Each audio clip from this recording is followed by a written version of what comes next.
Ողջույն սիրելի ընկերներ, այս հոլովակում ձեզ համար կներկայացնեմ 2026 թվականի մարտ ամսվա հորոսկոպը կարիչ նշանի համար։ Կնայենք մոլորակների դիրքավորումը և կնշեմ կարևոր օրերի մասին, լարված օրերի մասին։ Հիշեցնեմ, որ հորոսկոպը պետք է նայել առաջին հերթին ասցենդենտի նշանով, այնուհետև արևի նշանով լրացնել։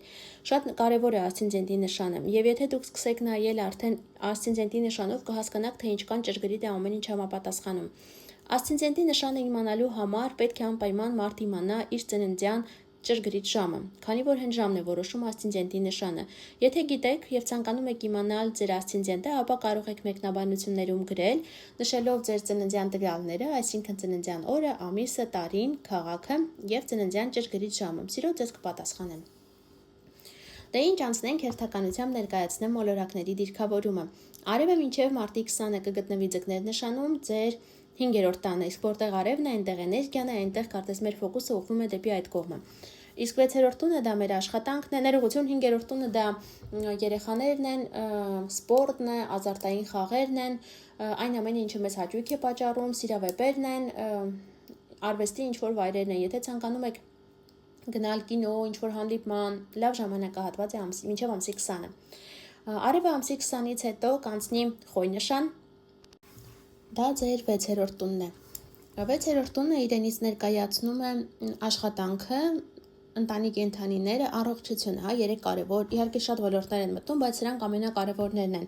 Եվ եթե արևը այնտեղ է, էներգիան այնտեղ է։ Եթե ինչ-որ փոփոխություններ եք ցանկանում մտցնել ձեր աշխատանքի հետ կապված, ձեր աշխատակիցների հետ կապված, գուցե որոշում եք նոր ընտանի կենդանի ունենալ եւ այլն, ապա դրա համար բարենպաստ ժամանակահատված է։ Մերկուրի մոլորակը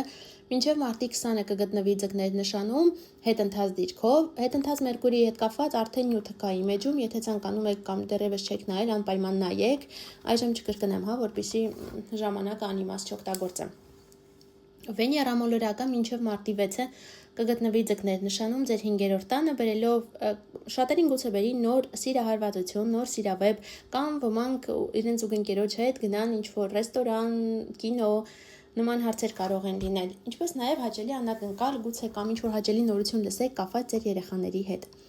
Ամսի 6-ից սկսած Վեներան կանցնի խոյ նշան ձեր 6-րդ տուն, լավ ժամանակահատված է օրինակ խոսելու ղեկավարության հետ աշխատավարձի բարձրացման համար կամ անցնելու նոր աշխատանքի, ինչպես նաև նոր հարաբերություններ, նոր սիրավեպ կարող է սկսվել աշխատավայրում։ Մարս մոլորակը ամսի 2-ից սկսած մինչև ամսվա վերջ գտնվելու է ձկներ նշանում, դա ձեր 5-րդ տունն է։ Մարսը, սիրելի ընկերներ, մի փոքր ագրեսիվ մոլորակ է, բնականաբար պետք է շատ զգույշ լինեք, քանի որ Մարսը կարող է բերել տարաձայնություններ, թե ձեր ընկերուհու հետ, խոսքը սիրավեպի մասին է, ինչպես նաև երեխաների հետ։ Եթե ձեր երեխաներին նաև եւս զգուշացրեք, որպեսզի նրանք իրենց կյանքում այս ժամանակահատվածում լինեն զգույշ եւ սուր կտրող ցակող գործիքների կրակի հետ աշխատելիս եւս լինեն շատ զգույշ։ Յուպիտեր մոլորակը ամսի 15-ից կդառնա ուղընթաց Խեցգետի նշանի 15 աստիճանում։ Խեցգետինը դա, սիրելի ընկերներ, ձեզ համար 9-րդ տունն է, 9-րդ տունը այն ամենը, ինչը կապված է արտասահմանի հետ, բարձրագույն կրթության հետ, եթե մինչ այս ինչ-որ հարցեր կային, սպասողական իրավիճակում էիք գտնվում, այդ ամենը արդեն կշտկվի, կանցնեք առաջ։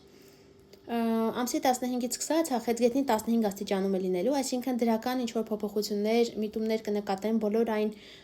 կարիճները, ովքեր ասցենդենտով կարիճ են, ասցենդենտը գտնվում է Խեցգետնի ներողություն կարիճի 15 աստիճանում կամ ում ծնունդը ամսի 6-ին, 7-ին, 8-ին է, հատկապես 7-ին, նոյեմբերի 7-ի մասին է խոսքը։ Այս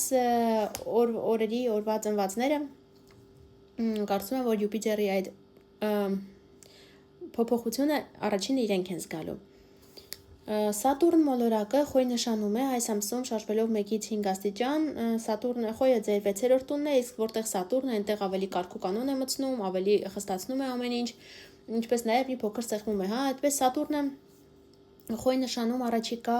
2.5-3 տարիների ընթացքում այնտեղ է լինելու, այսինքն բերելով փոփոխություններ ձեր աշխատավայրում, գուցե շատ խստանա աշխատավայրում ամեն ինչ, գուցե շատերը որոշեն փոխել իրենց աշխատավայրը կամ դուրս գան աշխատավայրից կամ ոչ թե դուրս գան, այլ նաև կրճատման ենթարկվեն։ Սատուրնը 6-րդ տանը, սիրելի ընկերներ, զգույշ եղեք, հնարավոր է խնդիրներ առաջանան ատամների կամ ոսկրային համակարգի հետ։ Սև լուսինը շարունակում է գտնվել աղեղնավոր նշանում, այս ամսում շարժվելով 8-ից 11 աստիճան, դա ձեր երկրորդ տունն է, սիրելի ընկերներ, սև լուսինը հաճախ երկրորդ տանը բերում է անիմաստ, աննպատակ ծախսեր, որպեսզի դրանցից զերծ մնաք, շատ զգույշ եղեք։ Եթե ինչ-որ բան եք ցանկանում գնել ու վաճառել կամ վաճառել, կրկին շատ զգույշ եղեք, քանի որ հնարավոր է ինչ-որ բան ցանկանաք գնել, գնեք, հետո հասկանաք, որ դա ընդհանրապես սխալ անմիտ գնում էր եւ դրա արժեքը չի համապատասխանում, հա, իրականությանը։ Լիալուսին ենք ունենալու ամսի 3-ին, կույս նշանի 12 աստիճանում, իսկ կույսը ձեզ համար 11-րդ տունն է, լիալուսինը վերջնական կետը ինչ-որ պարզություն է։ 11-րդ տունը գուցե ինչ-որ նորություն իմանա կապված ձեր ընկերոջ, ընկերուհու մասին, ձեր երազանքների հետ կապված ինչ-որ բան, եթե մինչ այս ինչ-որ ընդհատ սպասողական իրավիճակում եք, ինչ-որ գործողություններ եք կատարել, սպասում եք արդյունքներին, այս լիալուսինը այդ ամենը կամփոփի։ Խաբարման հետ կապված առանձին նյութ կա, կարող եք նայել։ Այստեղ լարված օրերի, նորալուսին չնշեցի, նորալուսին ենք ունենալու մարտի 19-ին, ձկներ նշանում, դա ձեր 5-րդ տունն է, դա նորություն է, նոր սկիզբ է, նոր հարաբերություններ կարող են լինել, նոր, օրինակ ձեր երեխան կարող է ծանոթացնել իր ապագա կնոջ կամ ամուսնու հետ, հա, իր ընկերուհու հետ, նման ինչ-որ նոր իրավիճակներ կարող է լինել կապված 5-րդ տան հետ։ Լարված օրեր են լինելու մարտի 1-ից մինչև մարտի 4-ը, Ուրանը եւ Մարսը 90 աստիճանի անկյուն են կազմելու,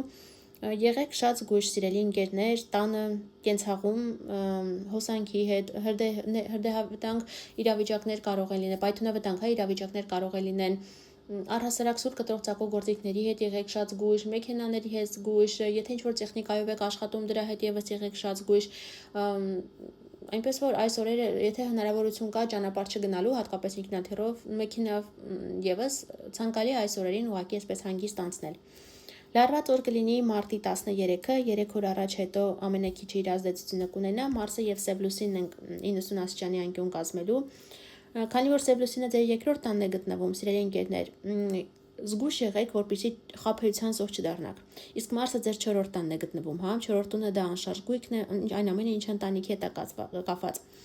Շատ զգույշ եղեք, հնարավոր է ինչ-որ լուրջ մեծ գնում կատարեք, որտեղ ձեզ խաբեն, որտեղ սխալ ինչ-որ ինֆորմացիա տան, գումարի հետ կապված խաբեություններ կարող է լինեն,